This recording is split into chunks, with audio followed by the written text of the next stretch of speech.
In this video, we're gonna learn how to accept friend request on FIFA Mobile. Whenever someone sends you a friend request on FIFA Mobile, it'll show up in a notification panel. If you've missed the notification panel, then do not worry at all. The friend request will be inside your message box. Simply open your FIFA Mobile application and make sure that you're logged into your account first. From the main home page, tap on the message icon or the mail icon at the top right hand corner. You'll be able to see your friend request that you received inside your inbox.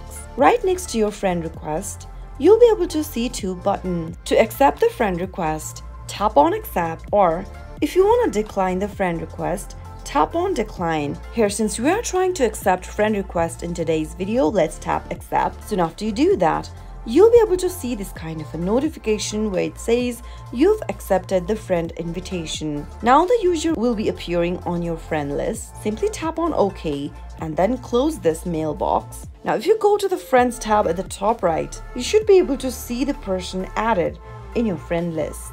That is how you can easily accept friend request on FIFA Mobile. If you found the video to be helpful, go ahead and give us a thumbs up. Don't forget to subscribe to the channel by hitting the subscribe button. Also press the notification bell so that you'll never miss another upcoming upload from us. I'll see you soon with another tutorial video. Goodbye till then.